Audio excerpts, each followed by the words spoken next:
Hi, I'm Matt Donnelly. It's Friday night. This is Fantasy Points, which means it's time for the Fantasy Points Friday Night Hype Show here. Going into week number 7, we are going to preview some of the week's best matchups here, some of the games that I'm excited about, some of the storylines that I want to talk about. We're going to preview Green Bay versus Washington, Detroit versus Dallas, Kansas City versus San Francisco, and Seattle versus Los Angeles. Before we get into those games, though, let's talk about the injuries of the players for fantasy that may or may not be available here in week number 7. Marquise Hollywood Brown, left foot. He had those x-rays there last weekend.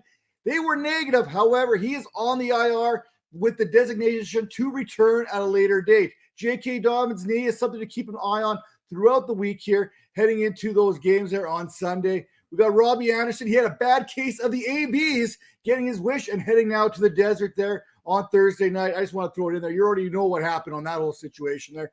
Randall Cobb, high ankle. He's going to miss some time there for the Packers. Kenny Pickett, he looks like he's back this week after a concussion last week. Cameron Brate there has that neck injury. Rashad Bateman is still dealing with a bit of a foot, another situation which you need to monitor leading up to Sunday's kickoffs. Jahan Dotson there, hamstring injury. It's looking like he won't play this week, but something that you need to monitor again. Jalen Waddle's shoulder. We know Waddle's a tough guy. He's going to want to get out there. I think he's going to play, but make sure you're watching that injury report. Dalton Schultz, he's got that knee issue. Dak is back because of the thumb. Maybe Schultz comes with him. DeAndre Swift, he is going to be a game-time type decision there. Hopefully we get a little bit of clarity there on Sunday before the games kick off in the morning.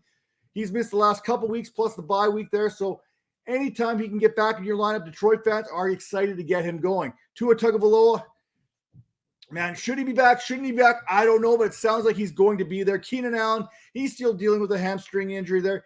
He kind of hinted at, maybe he'll take this week off, head into the bye, and make sure that he's ready come week number 9.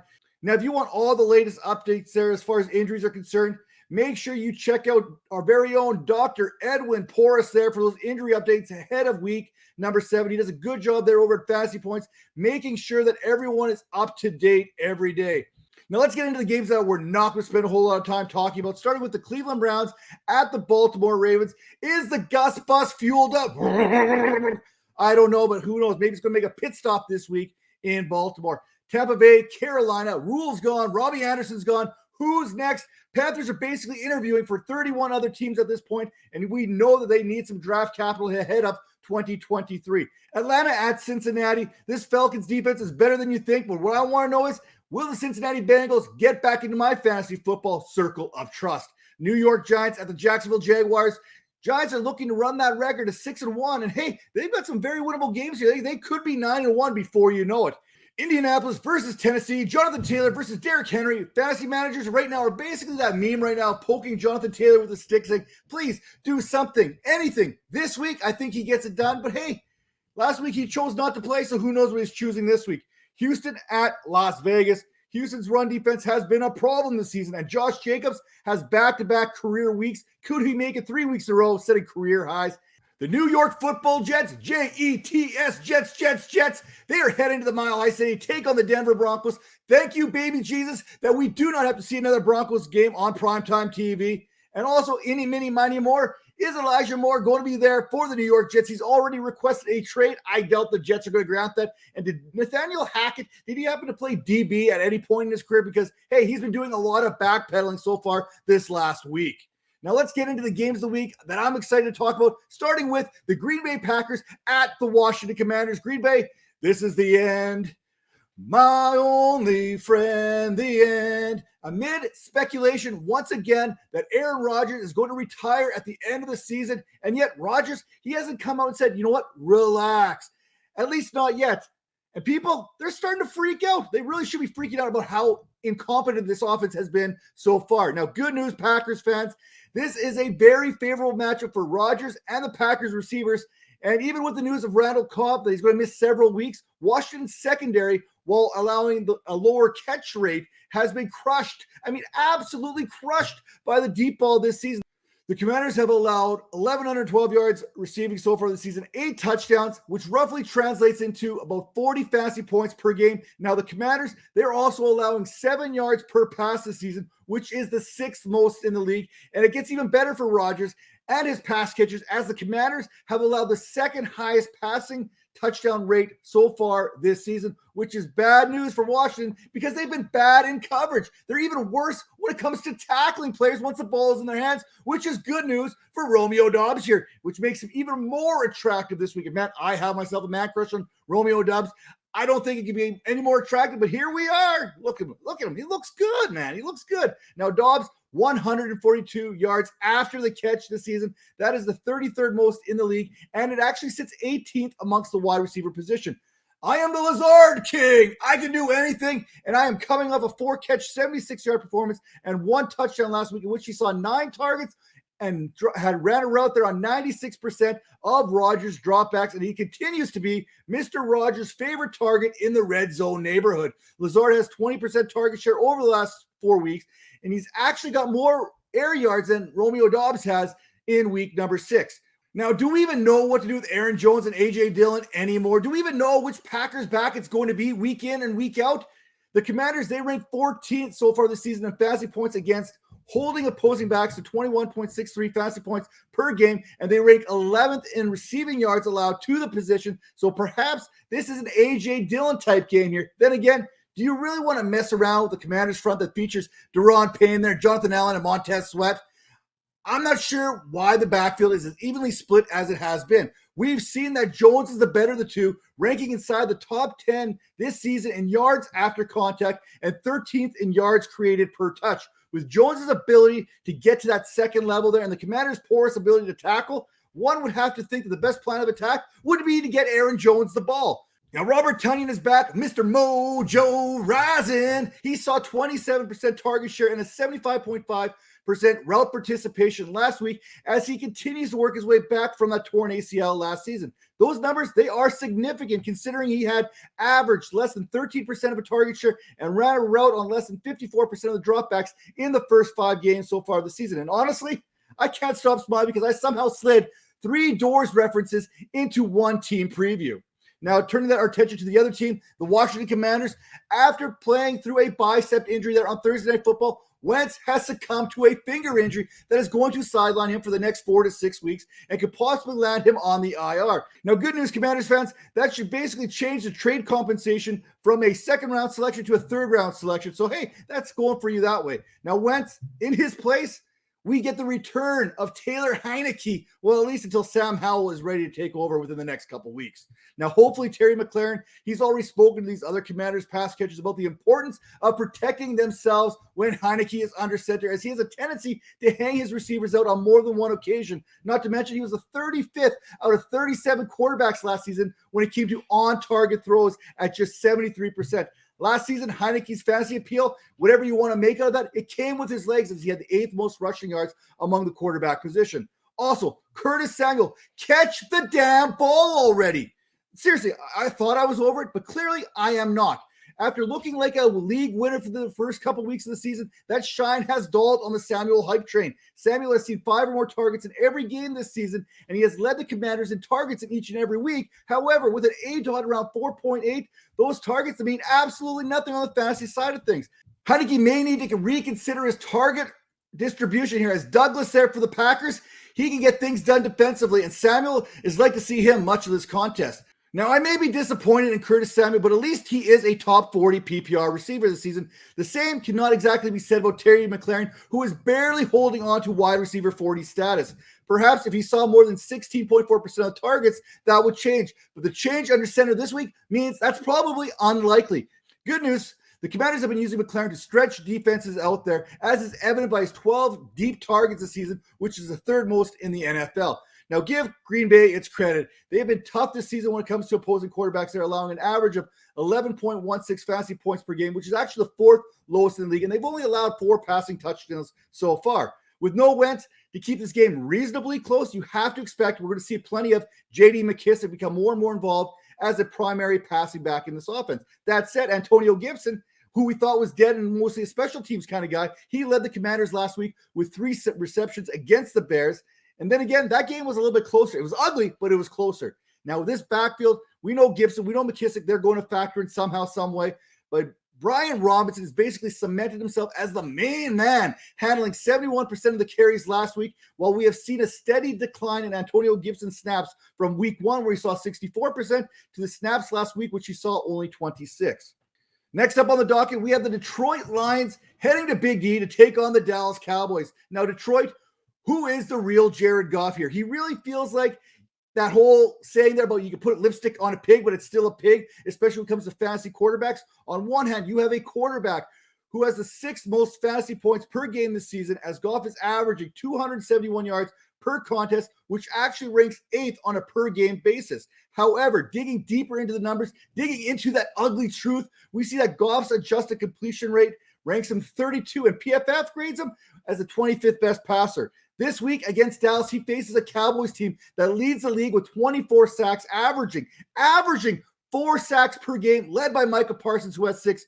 Dorrance Armstrong has 5. DeMarcus Lawrence has 3. Dante Fowler Jr. has 3. Yes, Dante Fowler Jr. is now a household name once again. Dallas is allowing the 7th fewest fantasy points per game this season at 12.53 and the 5th fewest passing yards at 1,240.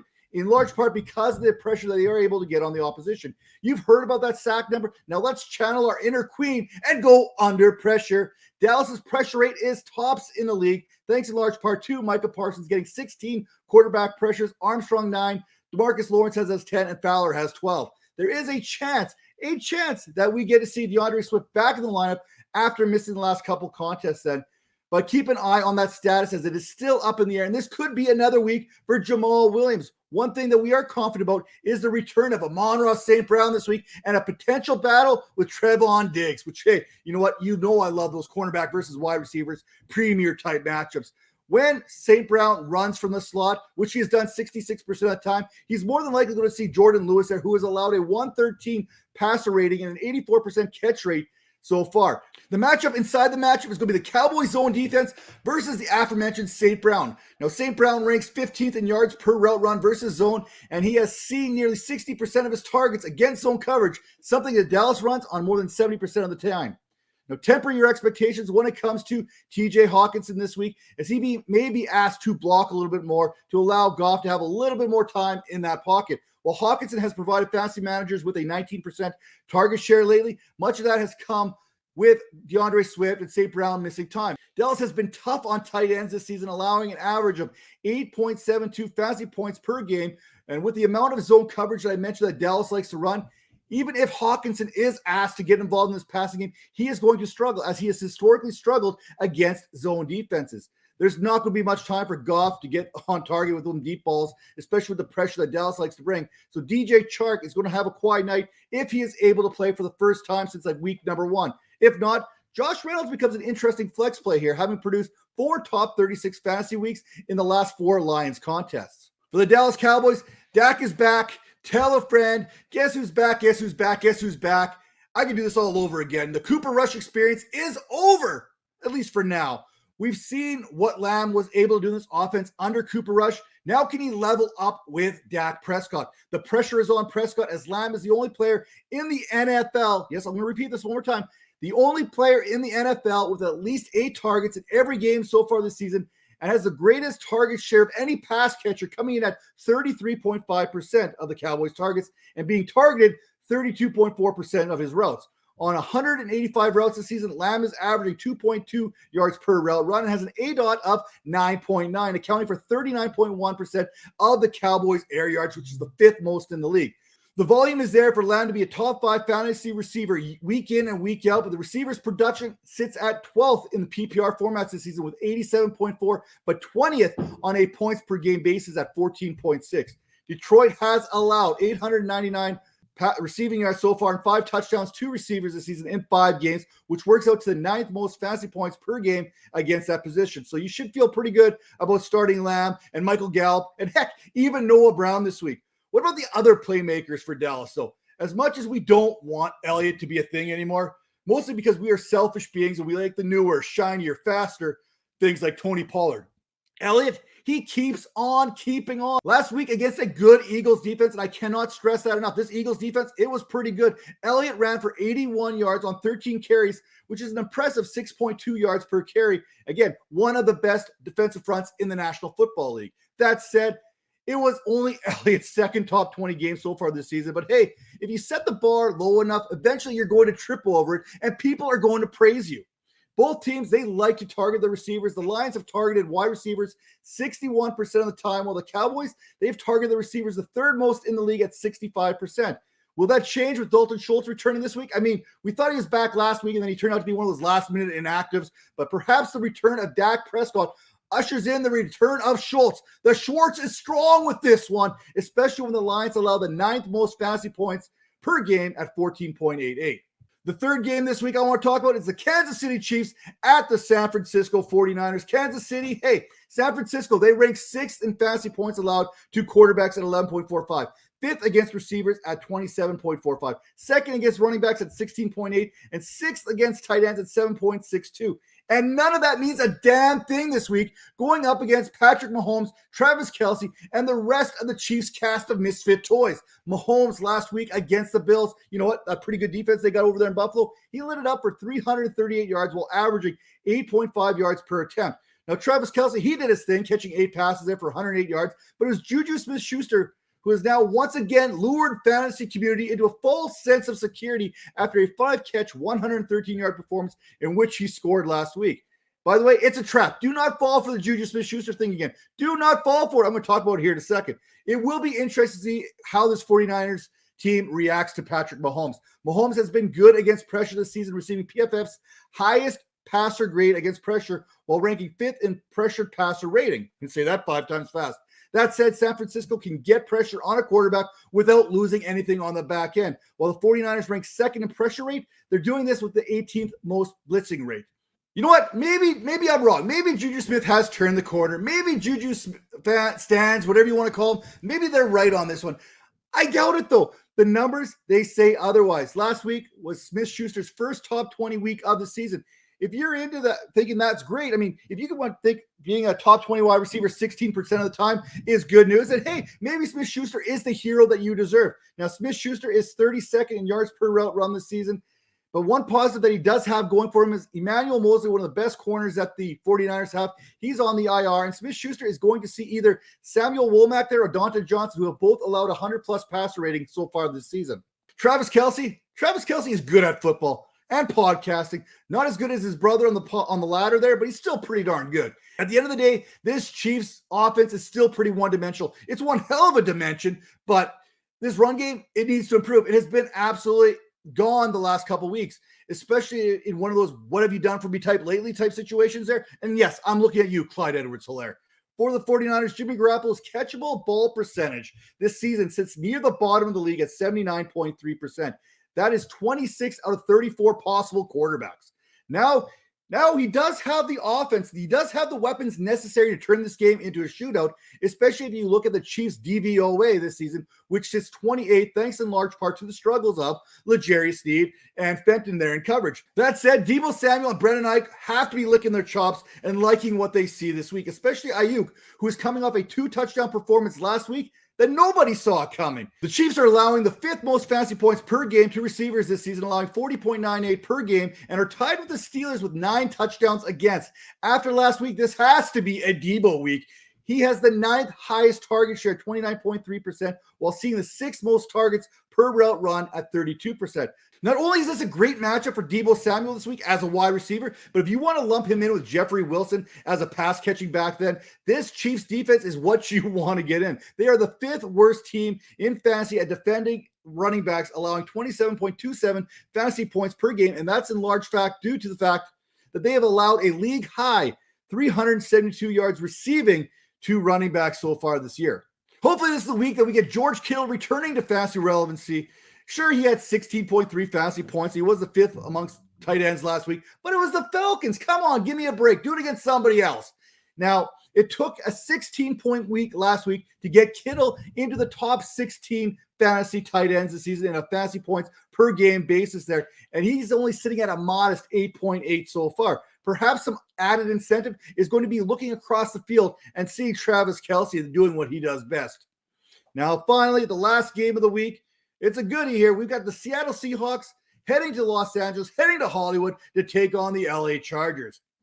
Seattle, I love myself the matchups inside the matchups. And again, if you listen to my man, Wes Huber, and read his advanced matchup pieces there over at fantasypoints.com, you'll know that the Chargers love running themselves some cover 1 and some cover 3. And that bodes well for Geno Smith and the Seahawks receivers. On a points per dropback basis, over the last 3 years, Geno Smith has been the best quarterback when facing cover 1, while DK Metcalf has been an elite option facing that same coverage. So what if the Chargers switch to cover 6? Then it becomes all about Tyler Lockett, who has historically eaten up that coverage and produced some of his best weeks when facing it.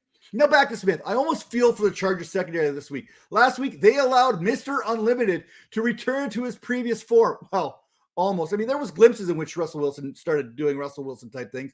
But then again, he ran into 4 sacks and he only threw for 188 yards and he had 23 more yards rushing. So you know what? Null and void that argument. But why does Geno Smith care about that? Because he's going to crush those numbers. Look, he's already seen what Russell Wilson can do. He's going to say, whatever you can do, I can do 2 times better. And he's going to do that while all those numbers, all those stats are fresh in everybody's mind. So he's going to throw up 300-plus yards against this Chargers secondary. Gordon Ramsay ain't got nothing when it comes to Geno Smith in his kitchen.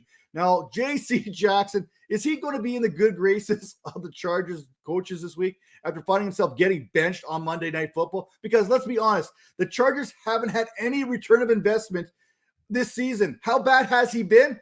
Look, PFF graded him 115 out of 116 corners. He's allowed the 3rd most receiving yards against at 331, the 3rd highest yards per reception at 19.5, the 2nd worst passer rating at 155.3. He's allowed 3 touchdowns this season. He's only been targeted 23 times and surrendered 17 receptions. I can think of many ways that I would rather spend $82 million, and most of them, they do involve Taco Tuesday. As you can see, this game's going to set up very, very nicely for both Lockett and Metcalf in the receiving game. But Kenneth Walker gets to face a defense that is allowing, on average, the 3rd most fantasy points per game against the running back position. The Chargers are allowing 28.27 fantasy points per game and have allowed the 4th most rushing yards to date, along with 5 touchdowns on the ground. Last week, Kenneth Walker, he forced more missed tackles than any other back, throwing up another 12 of them, as he has also forced 22 missed tackles on just 44 attempts this season. If Walker puts on a similar type performance this week, you can almost bank on the fact that he is going to top that 110 total yards that he produced from a week ago. And for the Chargers, well, last game's week against the Denver Broncos didn't go exactly how the Chargers had hoped, but hey, they still got the win. I guess that's what's important, right? Now, I had both Justin Herbert and Mike Williams as sits entering week number 6 because you know what? I have a lot of respect for Patrick Surtain and what that Broncos pass defense can do. I don't have the same respect for the Seattle Seahawks secondary outside of Tariq Woolen, who has been one of the best cornerbacks when it comes to passer ratings allowed in the entire National Football League. Unfortunately, the rest of the secondary, it has not been good. Seattle is allowing the 10th most fantasy points per game to opposing quarterbacks, allowing 18.2 per contest, and the 1,540 passing yards they've allowed, that happens to be the 7th most. If not for the 4 interceptions, those fantasy points against would probably be a lot higher. I feel obliged that I need to mention this each and every week that Keenan Allen's coming back. Well, at least Justin Herbert is hoping that he comes back because he just hasn't been the same without Keenan Allen in the lineup. Whether it's Keenan Allen or the rib injury or the loss of Rashawn Slayton, I mean, you look at what Herbert has done the last couple of weeks, going back to the Cleveland Browns 2 weeks ago, where he threw for 228 yards. If you look at all this in the last 3 weeks, his yards per attempt is sitting about 6.8. Then again on Monday, his yards per attempt was a very Kyler Murray-esque 4.18. In his last 9 games, in the 4th quarter and overtime, his yards per attempt is about 5.9, and he has thrown just 6 touchdowns and 4 interceptions, completing less than 60% of his passes. Listen, his struggles go beyond that. He has the 8th lowest ADOT this season at 6.3, while throwing deep just 7.8% of the time. That's the 12th lowest, and that is per Graham Barfield and his stat pack over on fantasypoints.com. That said, hey, he still sits 4th in the NFL in passing yards this season with 1,716. But if Allen is unavailable, the Chargers need to make better use of a quarterback with a cannon for a right arm and one of the best go-up-and-get-it receivers in the game today, which they have not been taking advantage of. Mike Williams, Josh Palmer, Keenan Allen, DeAndre Carter, whoever gets the ball this week, whoever's available to get in this lineup is going to be able to make things happen after the catch. Listen, Seattle, they cannot tackle worth a lick.